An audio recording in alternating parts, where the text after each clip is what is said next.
Je suis super contente car on fait la première vidéo de la catégorie Made in Suisse où je passe la journée avec un créateur. Et en l'occurrence, aujourd'hui, c'est avec Stéphanie qui est fleuriste et qui ouvre son local prochainement. On va la suivre durant tout son processus de création jusqu'au lancement. Donc, il y aura plusieurs parties.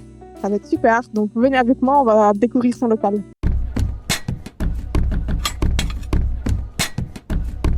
C'est un immeuble où il y a plusieurs créateurs et choses comme ça.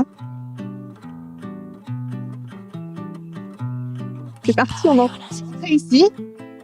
Bon, c'est la partie où on travaille. Donc, c'est ici que je vais recevoir les fleurs, les nettoyer, les mettre à l'eau, une petite chambre froide pour emballer et un petit peu en bordel parce qu'on est encore en travaux. En fait, c'est un peu le stockage et où on prépare les fleurs. Donc, ici, on va entrer dans la pièce où je vais faire les devis, où la compta, tout ce qui est bureau, un peu, des interviews, comme aujourd'hui.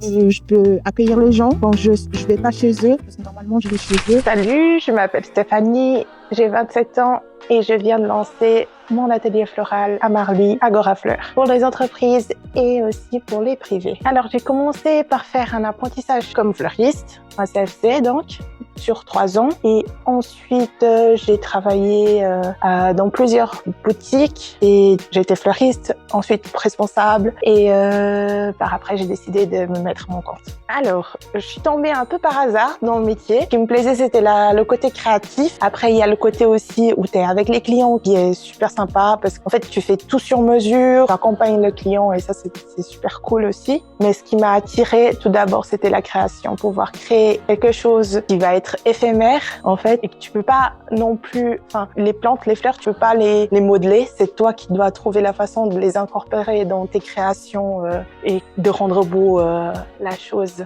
En fait moi j'ai toujours travaillé de façon comme si c'était ma propre boîte, enfin ma propre business. Donc pour moi c'était naturel à un moment donné de me mettre à mon compte. Je veux que ça soit un endroit convivial, je veux que les gens ils se sentent à l'aise. Alors les clients cibles, ce serait plutôt tous les endroits où il y a une réception, les cafés, les bars ou les instituts de beauté où les gens ils viennent pour se détendre, des endroits comme ça pour rendre les lieux plus beaux et plus accueillants. Moi j'ai 2 fournisseurs, un il est dans la région donc c'est vraiment du local.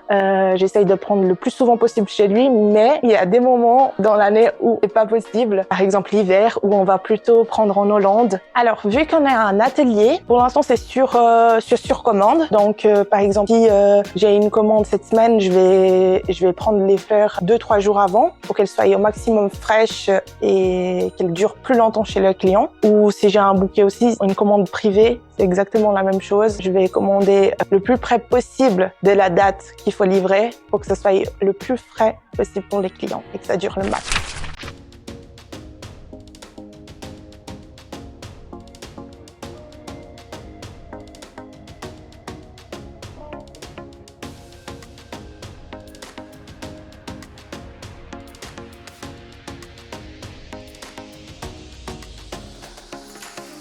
Alors là, on a fait un dessin pour les entreprises. Donc il y a un peu toute notre philosophie, notre service, et puis pourquoi nous sommes ici ensemble, qu'est-ce qu'on veut faire ensemble.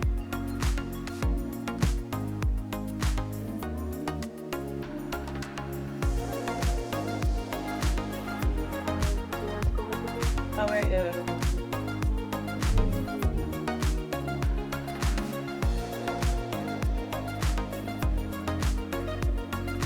Alors, ça va dépendre de la fleur. J'avais une question, est-ce que des fois tu cueilles des fleurs dans la nature et que tu les inclus dans tes bouquets?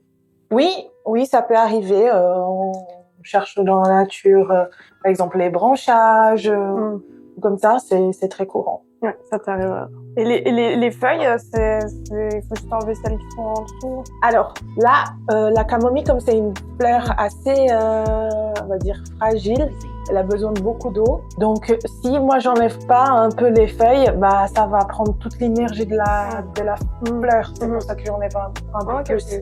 Et tu fais du thé directement avec les fleurs? Alors pas avec celle-ci parce que c'est pas du bio, donc ouais, ça serait moyen quoi. Okay. Choisir certaines fleurs, c'est pas toutes qui vont bien sécher en fait pendant quelques jours. Ok.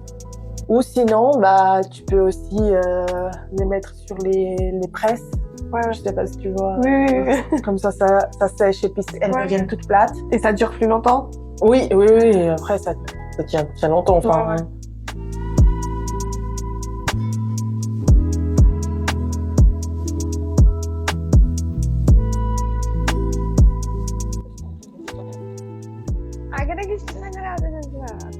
Oh, c'est doux. Et puis déjà, il a déjà mouillé. Hein. Alors, c'est parti. Ok, tu peux déjà nous expliquer C'est juste de la mousse de piquage. Donc, j'ai juste mis un petit plastique ici, pas que ça mouille parce que c'est un petit carton. Puis là, on va commencer à piquer les fleurs. Par exemple, je la coupe. Alors là, c'est un œillet. Donc là, on le coupe juste, pas que ça soit trop grand la tige pour qu'on puisse l'enfiler. Et puis, on la pique directement sur l'oasis. C'est la mousse de piquage florale, pardon. Là, j'ai pris une petite orchidée que j'ai coupée aussi. Et puis, parce que pour ça, on va utiliser plutôt des petites fleurs. On va séparer un peu et utiliser... Là, je construis un peu la forme. Je donne un peu la forme que je veux. Là, t'as une inspiration particulière ou... Au feeling, plutôt. Ouais. Et ça, c'est un petit cadeau qui c'est chou à offrir. En plus, par exemple, si on a déjà un cadeau, mais on veut juste un petit accompagnement... Donc ça, il n'y a pas besoin de mettre de l'eau dedans?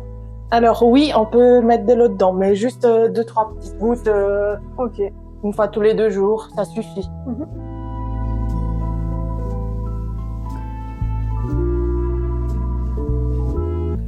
Donc pour les photos, c'est-à-dire que tu reviens dans la partie principale et pour...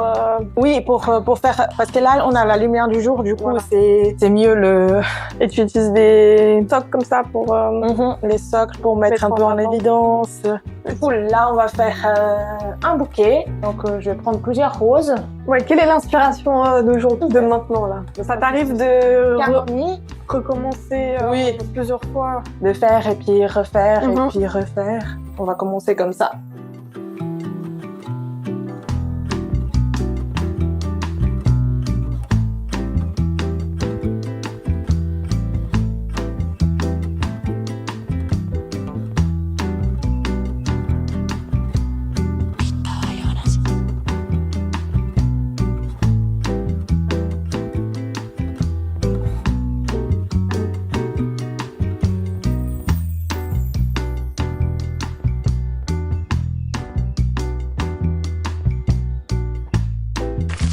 Ok, super. Est-ce que tu as une fleur ou un bouquet qui te représente particulièrement? Alors, en tant que fleuriste, je pense que c'est un peu difficile d'avoir une seule ou un bouquet qui nous représente. Mais si je devrais choisir, ce serait un bouquet exotique avec pas beaucoup de couleurs, peut-être 2 couleurs. Mais... Et tu pourrais nous décrire un peu ton style floral? En un mot, je dirais minimaliste. On met en valeur les lignes, les formes. Est-ce que tu aurais un créateur qui t'inspire? Non, j'en ai plusieurs. Je pourrais pas donner qu'un seul. Je pense qu'il y a beaucoup de fleuristes. Chaque bouquet, tu as une nouvelle inspiration. Donc, oui, c'est selon l'humeur, le moment. Est-ce que tu as un événement que tu voudrais faire en partie vraiment bien une fois décorer un festival dans l'international? Moi, ce serait un rêve. Ok, très bien. T'as pas un nom particulier, disons, Rolex. Voilà. Quelle est la durée de vie d'une fleur? Il y a une moyenne pour le minimum. Après, tu as des fleurs, par exemple, les fleurs écurées entre 2 à 3 semaines. Tu dois en voir des drôles. Ouais, t'en as vu des drôles. Oui, j'en ai vu quelques-uns. C'est la fin de cette vidéo. J'espère qu'elle vous a plu. Merci beaucoup, Stéphanie, de nous avoir présenté ton local, etc. Est-ce que tu as encore quelque chose à dire? Aimez cette vidéo, partagez. Tu as des prestations de fleurs, hein? Oui, ce sera en description. C'est ça? Je mets le site internet, tout ça, donc vous pouvez retrouver les liens utiles en dessous. Et comme n'hésitez pas à débattre en commentaire, en tout cas du sujet des indépendants et tout ça. J'ai quelque chose pour toi. Ah, regardez, bouquet fait par ses propres mains. Ah oui, merci beaucoup. Bien soin, maintenant que tu sais comment prendre ça. Et je sais. Et voilà. Merci beaucoup.